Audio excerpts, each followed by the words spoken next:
नमस्कार, मैं हूं आपके साथ आंचल तिवारी। आप देख रहे हैं चैनल। वक्त हो गया है खबरों की खबर का।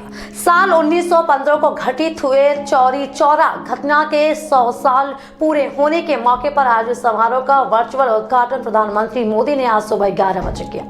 4 फरवरी यानी आज चौरा चौरी घटना को 100 साल पूरे हो चुके हैं। ऐसे में इस अवसर के पूरे होने पर एक वर्चुअल कार्यक्रम में पीएम नरेंद्र मोदी ने भाग लिया और कार्यक्रम का उद्घाटन किया। बता दें कि इस मौके पर एक टिकट का भी विमोचन किया गया। लेकिन चौरा चौरी कांड भारत के इतिहास का एक ऐसा अध्याय है जिसने इतिहास के एक युग को बदल डाला था तथा नए नजरियों को भी जन्म दिया था, क्योंकि यह ऐसी घड़ी थी जब लोगों को यह लग रहा था कि अब देश को आजादी मिलने वाली है। लेकिन एक घटना के कारण पूरे असहयोग आंदोलन को महात्मा गांधी द्वारा रद्द कर दिया जाता है। इस एक घटना ने इतिहासकारों का इतिहास के प्रति नजरिया तो बदला ही सही, साथ ही महात्मा गांधी पर भी इस घटना के बाद सवालिया निशान खड़े कर दिए गए थे। समय था ब्रिटिश काल और ब्रिटिश के अत्याचारों के खिलाफ महात्मा गांधी किसानों और पिछड़े तबके के लोगों को कांग्रेस के साथ जोड़ रहे थे, क्योंकि कांग्रेस की शुरुआती दौर में यह सफलता रही थी कि उन्होंने कभी किसानों और पिछड़े वर्ग के लोगों को कांग्रेस के साथ नहीं जोड़ा था।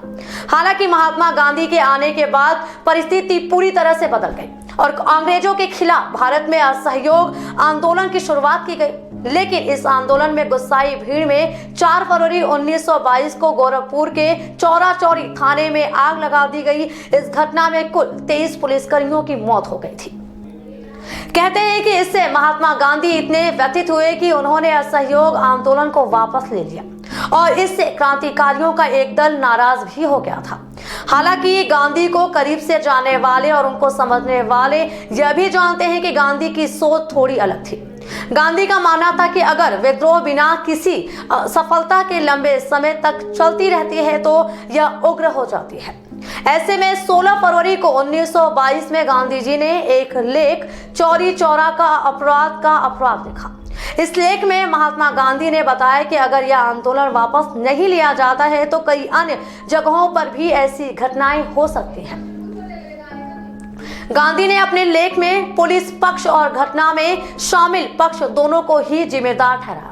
घटना को अंजाम देने वालों को गांधी ने पुलिस के हवाले करने को कहा, लेकिन बावजूद इन सब के महात्मा गांधी पर राजद्रोह का मुकदमा चलाया गया और साल 1922 में उन्हें गिरफ्तार कर लिया गया। बता दें कि साल 1920 में 4 सितंबर के दिन कलकत्ता में आयोजित कांग्रेस के अधिवेशन में खुद महात्मा गांधी ने कहा था कि अगर असहयोग के रास्ते पर हम चले और सिद्धांतों का बेहतर तरीके से पालन किया जाए तो अंग्रेज 1 साल के भीतर देश छोड़कर चले जाएंगे।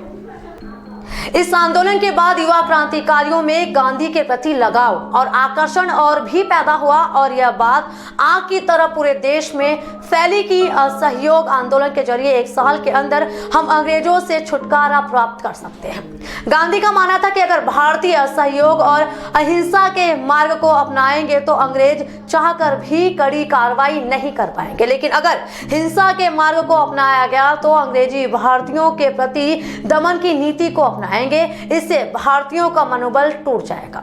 इस कारण भविष्य में अंग्रेजों के खिलाफ नई रणनीति तैयार हो सके।